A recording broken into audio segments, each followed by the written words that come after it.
Olá família, graça e paz, graça eterna, sejam todos bem-vindos a mais uma reflexão da Palavra de Deus. E esse é o tema, queridos, as oportunidades do diabo na igreja. Você sabia que o diabo também tem oportunidade na igreja? O diabo tem oportunidade na igreja. Algumas pessoas ignoram isso, né? E principalmente nas chamadas igreja, ele diz: olha, tome cuidado porque o diabo está lá fora, o diabo está aí, sabe?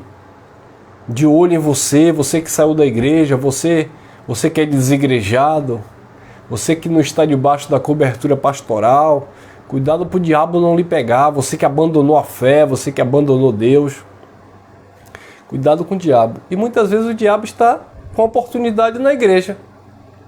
O diabo, muitas vezes, está com o microfone na mão, com a Bíblia na mão, pregando no chamado púlpito.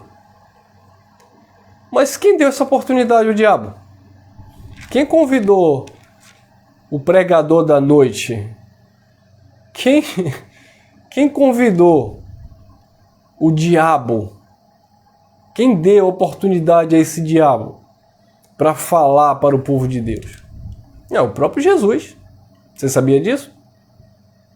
Bom, antes de entrar na mensagem propriamente dito, queridos, amanhã nós não vamos ter o nosso bate-papo, tá bom? Eu vou ter que dar uma saída, vou estar ocupado, então a gente não vai ter o nosso bate-papo, mas eu vou deixar uma mensagem gravada que por certo irá edificar também a sua vida. Então vamos lá. João capítulo 6, versículo 70 e 71. Respondeu-lhe Jesus: não vos escolhi a vós os 12?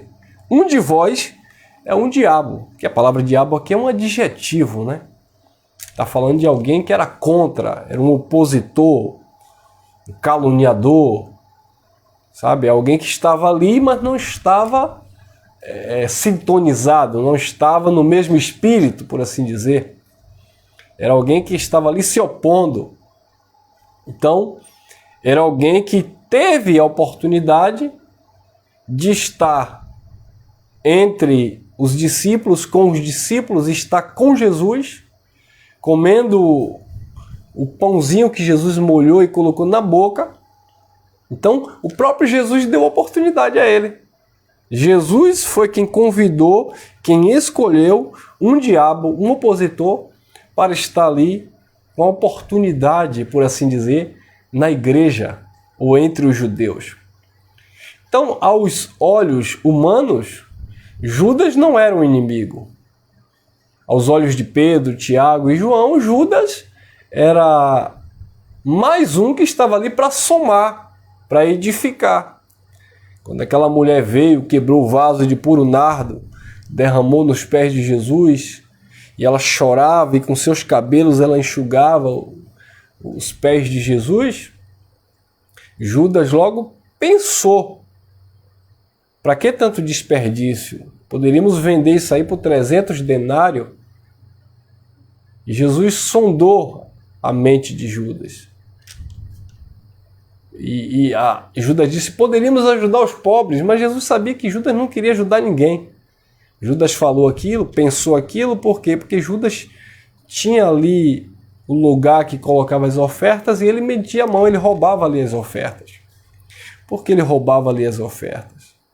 Por quê? Porque ele era um diabo, ele era um opositor, ele era o traidor que estava entre o povo de Deus. Então, o diabo ele teve aquela oportunidade. Desde o jardim, Deus já dava as oportunidades. Adão era um filho da perdição. O pecado tinha que entrar por alguém. E Deus escolheu Adão como aquele que iria, ou por quem o pecado iria entrar no mundo. Paulo fala isso em Romanos capítulo 5, versículo 12 em diante. Que o pecado entrou no mundo por um homem, a saber, por Adão. Mas Deus deu oportunidade ao diabo e Deus disse para ele: olha, não coma. Então Deus deu oportunidade. Outro diabo que Deus deu oportunidade foi Caim. Deus disse: o pecado jaz à porta. Cabe a você dominar. Então Caim teve, por assim dizer, a oportunidade dada por Deus. Ele poderia decidir, digamos assim, humanamente falando. Deus disse: o pecado está à porta, cabe você dominar. Mas é claro que ele não dominou, ele foi lá e matou Abel. Então, queridos, para parafrasear aqui o nosso entendimento, hoje nós vemos os diabos com as oportunidades nas igrejas. Pastores com a Bíblia na mão, líderes religiosos usando o nome de Deus. E quando você vai ver os frutos, não tem nada a ver com Deus. São inimigos da cruz de Cristo. São opositores ao Evangelho. São os falsos apóstolos, ministros de Satanás que se transfiguram de apóstolo de Cristo. Sabe? São os cães gulosos, ultrajados de pastores, mas que de fato não são homens de Deus. Eles são cães gulosos, eles não se fartam. Mas eles estão onde? Usando a Bíblia, usando o nome de Jesus, vendendo, sabe, elementos, objetos nas chamadas igrejas, enganando o povo de Deus com a campanha da caneta, com a rosa do puxamento espiritual, com a fogueira santa. Quem são esses homens? São os diabos que Deus colocou aí nos púlpitos para pregar. Mas por que Jesus permitiu isso? Querido, Deus permitiu essas coisas, Deus permitiu a operação do erro. Porque as pessoas olham para esses pregadores, tá? E acreditam fielmente, porque eles dizem que foram chamados por Deus, foi Deus que estabeleceu que eles são homens de Deus. Mas só que Deus não estabeleceu para a edificação da igreja. Deus não chamou para a edificação da igreja. Deus deu oportunidade a esses homens, e esses homens estão aí na igreja, ministrando para o povo de Deus. Mas os filhos de Deus, aqueles que amam a verdade, eles vão discernir que essas pessoas, que esses frutos manifestam quem são essas pessoas. Essas pessoas só pensam em dinheiro. Essas pessoas só pensam em fama, em fazer carreira política, carreira religiosa. Não tem nada a ver com o evangelho, não tem nada a ver com a graça, não tem nada a ver com o amor de Deus. Então, assim como Deus deu oportunidade, assim como Jesus deu oportunidade a Judas, é para que as pessoas de fato entendessem que não é porque estavam andando com Jesus, não é porque estavam andando com Deus, que era filho de Deus. Não é porque estavam no ministério de Jesus que era verdadeiro. Judas estava ali, Judas era um apóstolo. Jesus chamou como apóstolo, ele escolheu como apóstolo, mas ele era um filho da perdição. João capítulo 17, versículo 12, diz que daqueles que Deus deu a Jesus, nenhum se perdeu, exceto o filho da perdição. João capítulo 17, versículo 12. Falando de quem? De Judas, que era um caluniador, um satanás, um opositor. Mas ele tinha oportunidade de ministrar. Ele tinha oportunidade de pregar. Ele tinha oportunidade de sair com os demais apóstolos. E assim acontece nos dias de hoje. Muitos diabos estão aí com as oportunidades, sabe? Se utilizando dos chamados púlpitos, enganando a igreja de Cristo, sabe? Manipulando a mente dos incautos. E as pessoas dizendo: esse homem é um homem de Deus, porque esse homem adivinhou o número do chassi do meu carro. Esse homem é um homem de Deus, ele falou o número da minha identidade, do meu RG. Esse homem é um homem de Deus, eu vi, irmão, esse homem é um homem de Deus. Ele falou algo e, pimba, aconteceu. E as pessoas estão acreditando, porque isso acontece, que são pessoas de Deus.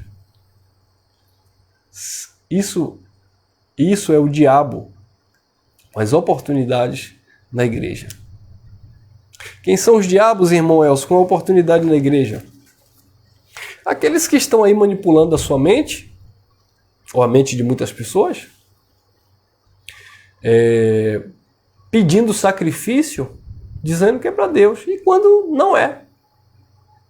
Quem são esses diabos que estão aí usando a Bíblia? Aqueles que estão dizendo que você é um miserável, que você é um perdido, e que você precisa, sabe, praticar algo para obter a salvação. Eles estão pregando isso aí. Mas eles não conseguem pregar que o que Cristo fez foi perfeito. Que Jesus não fez uma obra meia boca que depende de alguém dar uma forcinha. Não. Paulo disse, estáis perfeitos nele, que é o cabeça de todo o principado e potestade, Colossenses 2:10. Então os diabos estão aí com as oportunidades. Mas sabe qual é o maior problema? É quando você dá lugar ao diabo. Paulo fala sobre dar lugar ao diabo, e quando você vai ver o que é dar lugar ao diabo lá na carta aos Efésios, são as obras da carne. Aquele que mentia, não minta mais. Se revista do novo homem. Você precisa se despir do velho homem, da velha natureza. Porque Paulo entendia que dar lugar ao diabo, dar lugar ao opositor, é justamente praticar essas obras carnais.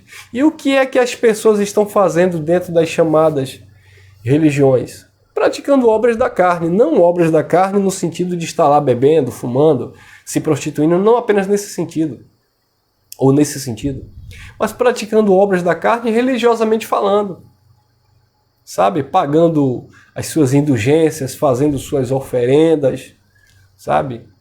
Seus sacrifícios. Isso é dar lugar ao diabo.